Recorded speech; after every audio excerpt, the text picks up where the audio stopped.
Le 5e arrondissement de Cotonou est constitué des quartiers dits les plus chauds de la capitale économique. À Guincomet, Jonquet, Zongo et environ, la nuit c'est la nuit, tous les vices s'installent.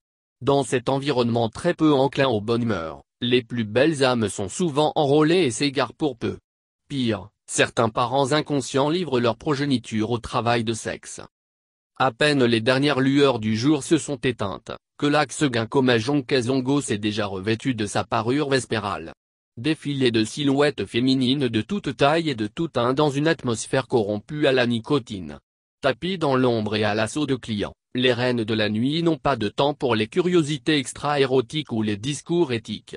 Le comble, à partir d'une certaine heure, quand l'horloge a fait le tour du cadran, des silhouettes plus frêles s'exhibent. Cette soirée du lundi 9 août 2021 n'a rien de particulier. Le 5e arrondissement de Cotonou a une particularité. Il est constitué des quartiers dits les plus chauds de Cotonou. Dans ces quartiers, à partir de certaines heures, des jeunes filles ou des jeunes dames se livrent au travail de sexe. Leurs plus grands clients sont les enfants et jeunes en mobilité dans la zone, les travailleurs et conducteurs de taxi-moto fréquentant la zone nœud. Étant donné que c'est aussi une zone industrielle proche du port autonome de Cotonou, nous avons beaucoup de transporteurs, de conducteurs de camions, les dockers et beaucoup d'autres jeunes qui viennent travailler dans la périphérie soit au marché de Misebo ou au marché de Gagny, au port et environ, et qui sont des potentiels clients, confie Elakosuo, chef du centre de promotion sociale de Xo-Lakodji qui couvre tout le 5e arrondissement de Cotonou. Mais le travail de sexe prend une ampleur préoccupante dans cet arrondissement. Au milieu de cet environnement, les enfants sans suivi s'égarent. Petites filles et même petits garçons, tous sont embarqués dans cette activité. Là où le bât blesse, c'est que nous avons constaté qu'il y a plusieurs enfants qui se retrouvent impliqués dans ce phénomène. Il y a parfois des enfants qui sont sans situation et livrés à la rue, des enfants en mobilité, des enfants errants qui se retrouvent impliqués bien souvent pour faire face à leurs soucis financiers ou pour gérer leur quotidien. Un quotidien qui aurait dû être géré par leurs parents, se désole la chef du CPS de Xo-Lakodji. Selon elle, il y a une défaillance au niveau des parents qui n'arrivent pas à assumer réellement leurs responsabilités vis-à-vis de leurs enfants.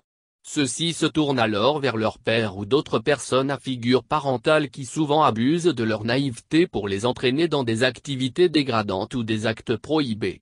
Certains parents ne veulent pas bien éduquer leurs enfants pour leur montrer les bons chemins à suivre. Ce qui fait que dans la ville, on constate beaucoup de dérapages, confirme Paul Seoué, conseiller municipal président des affaires sociales à la mairie de Cotonou. Sur la question, l'article 36 de la loi 2015-08 du 8 décembre 2015 portant Code de l'enfant en République du Bénin stipule, les parents ou toutes autres personnes ayant à charge l'enfant, sont responsables, au premier chef, de son éducation et de son épanouissement. À ce titre, ils ont le devoir, de respecter en toutes circonstances l'intérêt supérieur de l'enfant, d'assurer les conditions de vie indispensables à l'épanouissement de l'enfant dans les limites de leurs aptitudes et capacités financières. Des parents proxénètes. Le travail de sexe n'est pas toujours une activité passionnante pour tous ceux qui adonnent. Il y a de ces cas, où des enfants ou adolescents, se retrouvant enrôlés et n'ayant aucun soutien, ni aucune connaissance des mécanismes de protection, finissent par se laisser aller. D'où l'importance de la sensibilisation et de l'information sur les mécanismes de dénonciation et de protection. Elakosuo saisit l'occasion et prévient, je voudrais dire à ces jeunes filles et jeunes garçons victimes, qu'ils ne sont coupables de rien. En tant que victimes, ils ont droit à un accompagnement, à une protection. Il faut dans ces genres de situations, se rapprocher du centre de promotion sociale ou du commissariat ou du centre de santé le plus proche, un accompagnement leur sera assuré. Les coupables subiront la rigueur de la loi et les victimes bénéficieront d'une protection et d'un accompagnement sur les plans sanitaires, professionnels, psychosocial. Pire, certains parents, sans égard, poussent leurs enfants dans cette activité dégradante. Il y a des cas de parents qui se retrouvent en position de proxénété qui ont l'habitude d'organiser des séances érotiques pour leurs enfants. Ces enfants deviennent alors comme des chefs de ménage. C'est eux qui nourrissent la famille, fait remarquer Elakosuo. En effet, la loi est assez stricte quant à l'exploitation sexuelle des enfants, leur implication dans le travail de sexe est toute infraction connexe. Au terme de l'article 191 du Code de l'enfant, L'exploitation sexuelle s'entend de toute exploitation à des fins de prostitution ou autres pratiques sexuelles illégales et / ou de toute exploitation aux fins de production de spectacles ou de matériel à caractère pornographique. Dans ces articles 378 et 379, le Code de l'enfant dispose, toute personne qui se rend coupable d'exploitation sexuelle, de menaces, de violence ou de contrainte sexuelle sur un enfant, est punie de 5,05 ans à 10 ans d'emprisonnement et d'une amende de 500 000 francs à 5 500 000 de francs CFA.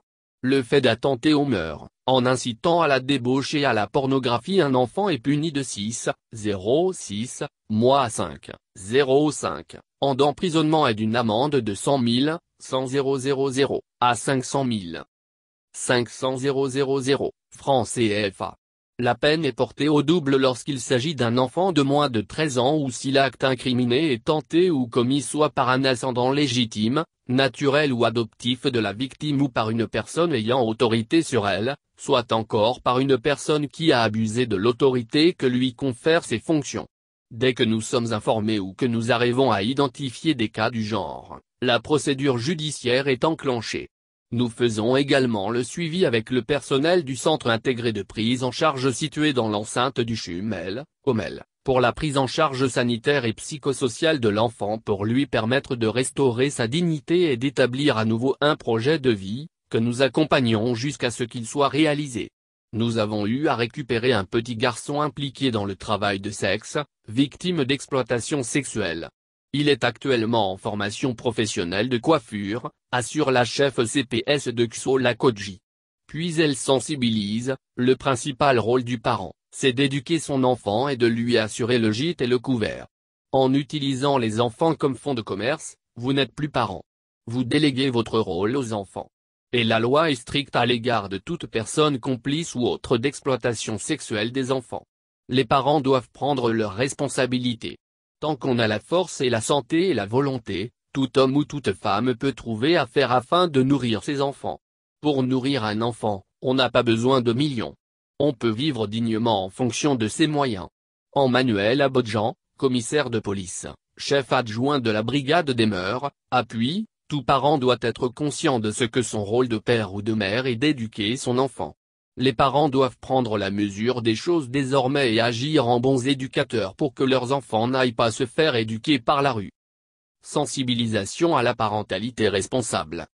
Grâce au relais communautaire et en partenariat avec des organisations, le Centre de promotion sociale de Xo-La-Kodji a pris la mesure du phénomène et met en œuvre plusieurs actions pour éviter les déviances.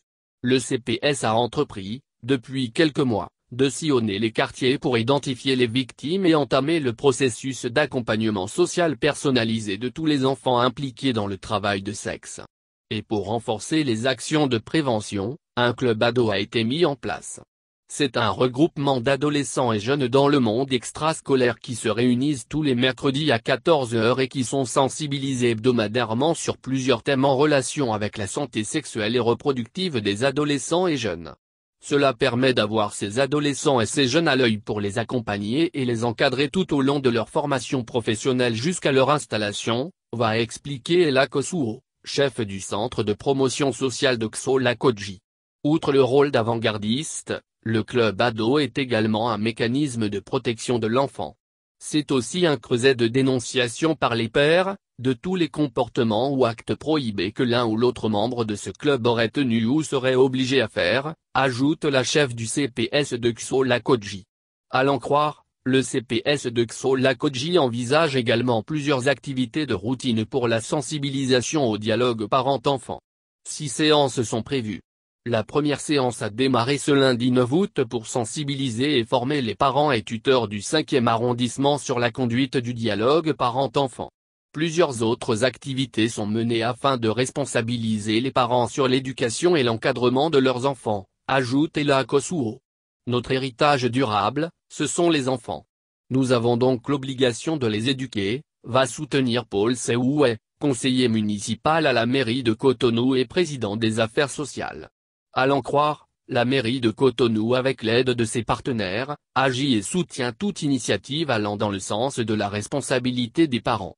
Par ailleurs, le centre de promotion sociale de Xo-La-Kodji a récemment initié des séances d'échange avec les jeunes qui sont en âge de se marier pour les préparer à la parentalité responsable. Il faut qu'ils sachent que lorsqu'ils commencent à entretenir des relations ou quand ils ont des projets de mariage, ils doivent aussi être prêts à s'occuper convenablement des enfants qui pourraient en découler. Si les parents arrivent réellement à prendre leurs responsabilités par rapport à leurs enfants, et leur assurent le loger, le nourrir, le vêtir, et arrivent à les protéger contre tout type de violence, je pense que nous aurons moins d'enfants impliqués dans ce genre de phénomène, soutient Ella Kosuo.